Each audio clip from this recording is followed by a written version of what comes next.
Yeah, so very simply, we'd been leading the thought leadership around deperimeterization. We'd worked then on what we call collaboration-oriented architectures, in other words, how you collaborate outside of your perimeter. And then started to work on cloud and how you respond to the challenges around operating with your data in the cloud.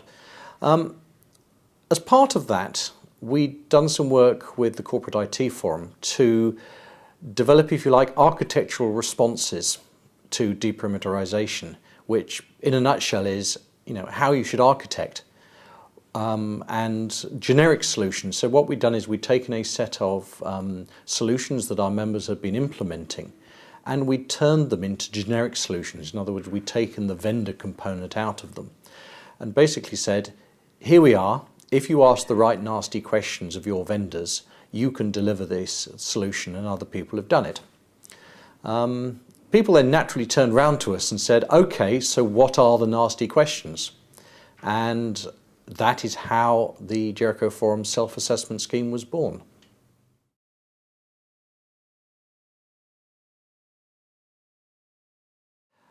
It was primarily aimed at vendors, so that was its starting point. And you can use it as a number of levels. But ultimately, yes, it's aimed at vendors to be able to look at their products, and it doesn't matter whether it's a piece of software, whether it's a single box, whether it's a complete system that you are being sold. The aim behind the Jericho Forum self-assessment is that it works at all those levels because it's based on the Jericho Forum principles and commandments, not a specific set of technologies.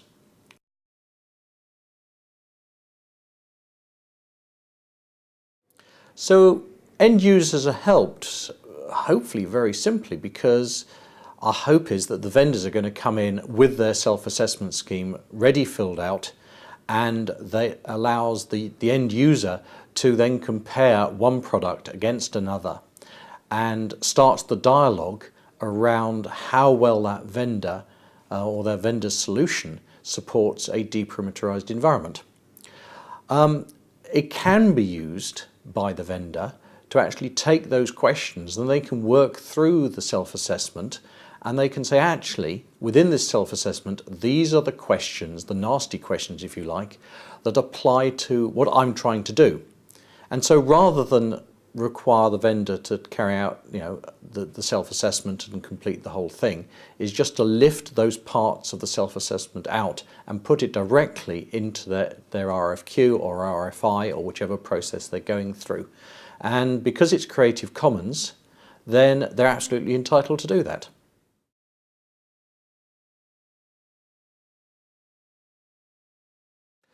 So from an architecture point of view, again, the Jericho Forum Commandments gives an architect what they should be looking at.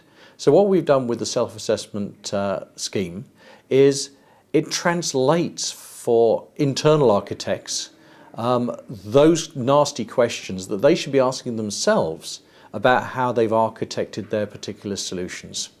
And so you can take the scheme, you can use it as an internal assessment, and hopefully it should give you some pointers into either what you should be doing in terms of architecture, or if it's an existing system, how you might wish to improve your systems to make them more resilient, more secure, and hopefully more capable of working in this new deperimeterized world.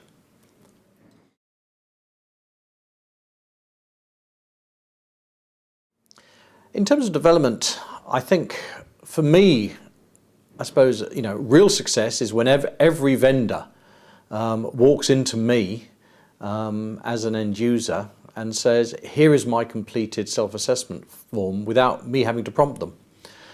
So that's the ideal. Ideally, we'd like to publish the results. I mean, we hope that people are proud enough of their products that they're selling that not only will they want to complete the self-assessment scheme and fill in their summary sheets, but they will agree to have those summary sheets published in a public forum so people can see them in all their glory. and will allow them to compare products, and will allow them to say, actually, you know, this is a product that meets my needs more than perhaps, you know, some other products.